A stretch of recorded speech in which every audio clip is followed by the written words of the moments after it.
At 2:47 p.m., 15,000 feet above Kherson, a Russian Su-27 pilot is pulling a desperate 9G turn. He is watching his $70 million jet scream in agony as a Patriot PAC-3 missile locks onto his thermal signature. He has exactly 4 seconds before his invincible flanker becomes a very expensive piece of wreckage on the ground. The fatal mistake didn't happen now. It happened 12 minutes ago. It happened when he decided that being a reckless Top Gun was more important than basic survival protocols. This is the story of how Ukraine turned Russia's most decorated ace into the world's fastest skydiver. This overconfidence has just cost the Kremlin its most strategic air asset. To understand this disaster, we have to look at the pressure cooker inside the Russian Air Force Command. Just days earlier, Ukrainian drones bypassed every layer of invincible Russian air defense at Belbek Air Base in Crimea. They turned 2 Su-27s and a Su-30 into expensive piles of charred aluminium while they were still parked on the tarmac. The Kremlin didn't want excuses. They wanted a scalp. They ordered their remaining Su-27 SM-3 pilots to stop playing it safe and start hunting for a high-value trophy to restore the fleet's honor. Specifically, they wanted a Western-made F-16. Enter our villain of the day, the Su-27 SM-3. This isn't your grandfather's Soviet jet. It is a $70 million air superiority monster capable of 1,550 miles per hour. It is armed with the N001 VP radar that can track targets 62 miles away. It carries the R-77-1 missile, a Mach 4 Predator with its own active radar seeker. For a pilot with 4 previous kills, this mission felt less like combat and more like a victory. However, Ukraine was about to give him a masterclass in the art of the nested trap. At exactly 2:33 p.m., the N001 VP radar screen inside the Su-27 cockpit flickers to life with a predatory glow. 2 massive pulses appear 60 miles out, moving in a loose formation. The onboard computer tags them instantly. F-16 Fighting Falcon. To the Russian pilot, this looked like the ultimate gift. These Western targets were flying sloppily, maintaining a steady altitude of 10,000 feet without even turning on their active radar. It was as if they were begging to be shot down. In reality, this was the Ghost Swarm in full effect. 2 Bayraktar TB2s were manipulating their digital signatures. They made a medium-sized drone look like a multi-million-dollar American fighter jet on enemy screens. Driven by the desperate need for a redemption kill after the Belbek disaster, the pilot ignores his low fuel warning light. He slams the twin throttles into full afterburner. 36,000 pounds of thrust kick him into the back of his seat as the flanker shatters the sound barrier. At 1,000 miles per hour, the air friction begins to heat the nose cone to a blistering 300 degrees. But the pilot only has eyes for the digital X on his HUD. He selects the R-77-1, Russia's answer to the American AMRAAM. This missile is a Mach 4 monster designed to hunt high-performance jets. The seeker head begins its cooling cycle, preparing to lock onto the F-16s. The targets seem completely unaware of the $70 million Predator, closing the distance at twice the speed of a bullet. However, there was a hidden price for this chase. To keep his radar locked, the pilot has to fly a straight, predictable path.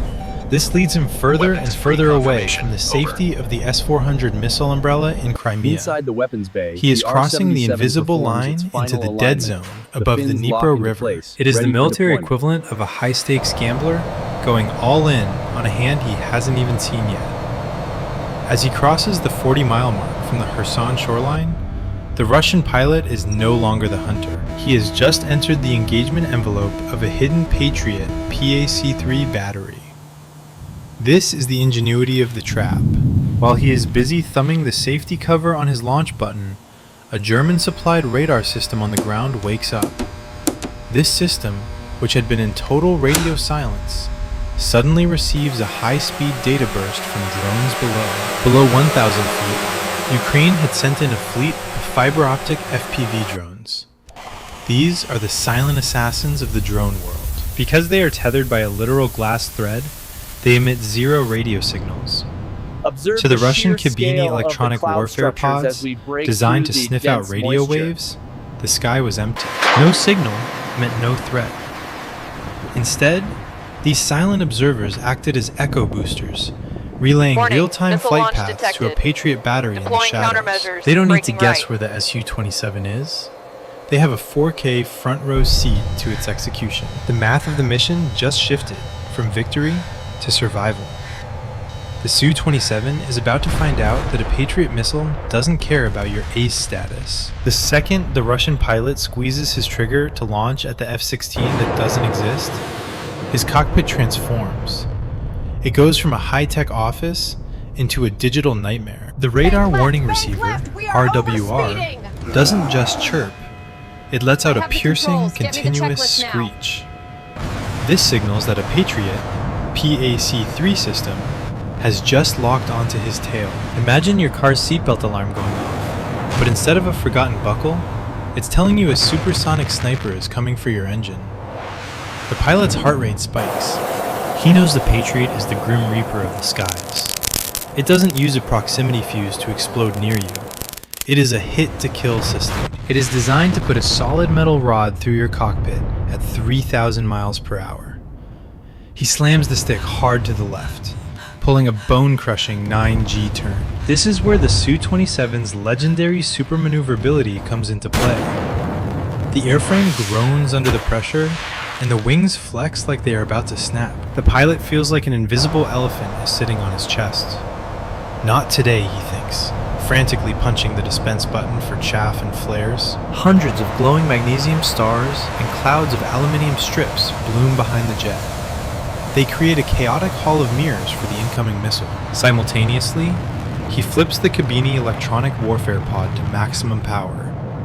It's like trying to drown out a stadium concert by screaming at the top of your lungs. The pod floods the sky with digital noise, trying to blind the Patriot's radar brain. For a split second, it works. The first Patriot missile, confused by the sudden cloud of chaff and jamming, screams past the wing. It detonates just far enough away that the shockwave only rocks the jet, instead of shredding it. But the Russian pilot isn't just scared, he's furious. He locks onto the closest F-16 on his HUD and lets loose an R-73 heat-seeking missile. Gotcha, he snarls, as the missile streaks toward the Bayraktar TB2. But he doesn't stay to watch the fireworks. He knows a second Patriot is likely already in the air. He pushes the nose down into a terrifying 60-degree dive, leveling off just 500 feet above the Dnipro River. This is terrain masking. He is trying to hide behind trees, hills, and riverbanks to break the Patriot's line of sight. It is the world's most dangerous game of hide and seek. He is traveling at nearly 600 miles per hour, just a few dozen feet above the water. To the Russian pilot, he is a tactical genius who just outplayed the best system the West has to offer. But as he breathes a sigh of relief, he realizes a terrifying truth. By diving to 500 feet to hide from the big Patriot radar, he has flown straight into a secondary trap. He is now in the sweet spot for Ukraine's short-range defenders. By dropping to low altitude, he entered the primary engagement zone of the NASAMS. This is a system that doesn't just scan the sky, it surgically cleans it. While the Big Bird Patriot radar was busy, a NASAMS battery was sitting in total electronic silence. It was receiving a high-speed data stream from those same fiber optic drones. The pilot didn't see a single radar spike on his RWR, because the NASAMS used passive guidance. It's like trying to avoid a private investigator who's tracking your phone's GPS instead of following your car. The NASAMS operator lets loose an AIM-120 AMRAAM. This isn't just a missile. It is a 330-pound autonomous interceptor. It screams off the rail, accelerating to Mach 4 in seconds. Because the Su-27 is so low, the missile has a massive energy advantage and gravity assist. The impact is surgical. The AIM-120's active seeker wakes up in the final 2 seconds, locking onto the heat signature of the left engine. Instead of a movie-style fireball, there is a sharp metallic clack, followed by massive structural failure.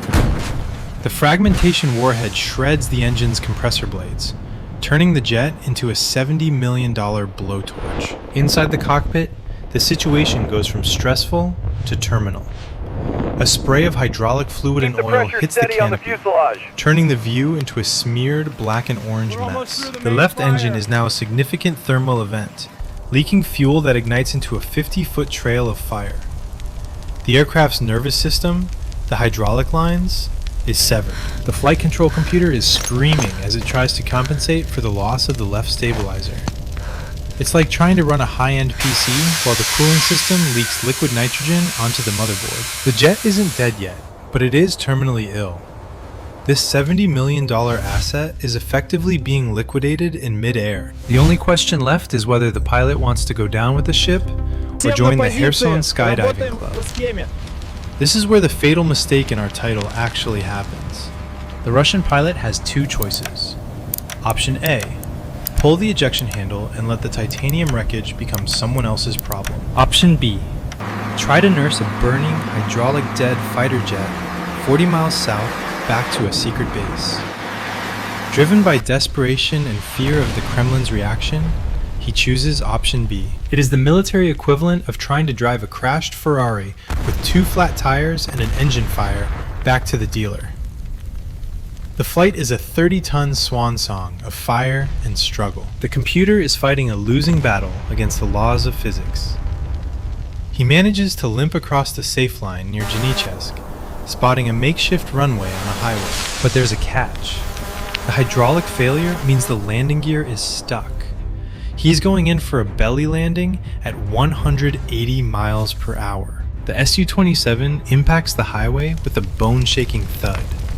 It sends a tail of sparks and white-hot titanium fragments 100 feet into the air. The friction is so intense that it literally melts the belly of the aircraft. It slides 2,000 feet down the road, caroming off the asphalt and into the base's perimeter. Just before the cockpit is crushed against support vehicles, the pilot finally pulls the handle. His seat fires, launching him 200 feet into the air as his masterpiece explodes below. He lands dazed and smelling of fuel. Because this was a secret location with strict radio silence, the repair teams are paralyzed by a communication lag. The pilot thinks he survived the worst of it. He is wrong. By trying to save the jet, he has done something far worse. He provided a high-definition GPS beacon for Ukrainian deep strike teams. They have been watching his smoke trail from Systems space online. and through drones. They had the exact GPS coordinates of the secret base, accurate down to the centimeter. However, Ukraine didn't pull the trigger immediately. They understood the value of patience. They waited exactly 2 minutes. In strategic destruction, timing is everything. A wounded Su-27 is a tragedy for the Kremlin, but a Su-27 surrounded by fuel tankers is a jackpot. As the Russian logistics team swarmed the aircraft, the target density reached its peak. This was no longer just about one jet. It was about the entire support system for the Southern Front. The order was given. From a hidden location miles away, a HIMARS launcher released a salvo of GMLRS rockets. Guided by precise data, the rockets arched through the atmosphere Systems at online. Mach 2.5. The impact was a masterclass in neutralization. The first rocket struck the fuel-soaked wreckage, initiating a massive secondary explosion. 8,000 pounds of jet fuel acted as an accelerant, engulfing the entire technical perimeter. Tungsten fragments shredded nearby fuel tankers, turning them into high-pressure flamethrowers. Within 60 seconds, the secret forward operating base was functionally deleted. The jet, the tankers, and the entire logistical node were neutralized. Russia didn't just lose a $70 million jet. They lost a critical outpost that had taken months to hide. This was a total system liquidation. The Russian supply chain in this sector was vaporized. The aftermath of this 12-minute disaster is a lesson in why ego should never write a check your airframe can't cash. By trying to save a broken jet, the pilot handed Ukraine a strategic jackpot. The Kremlin lost its combat air patrol capability for the entire Kherson sector for weeks. Russian pilots are now forced to fly from deep within Crimea. This means less time over the target and more burning of expensive fuel. Think of that base as the Russian military's last mile. Systems online. By liquidating it, Ukraine has effectively canceled the air support for Russian ground troops. The logistics chain for the southern front is now facing a massive bottleneck. Every mission now requires triple the planning and carries 10 times the risk. That is an ROI of nearly 1,000,000%. It is a clear signal. In modern warfare, a clever trap will always beat an overconfident ace. Are you impressed by the Ghost Swarm tactics? Or does the physics of a Patriot interceptor give you the chills? If you enjoyed seeing the Kremlin's top pilot meet his match, hit that like button and subscribe. And for the tech geeks in the comments, which part of the trap was the real MVP? The silent fiber optic drones or the ghost radar spoofing? Let us know below. We'll see you in the next breakdown.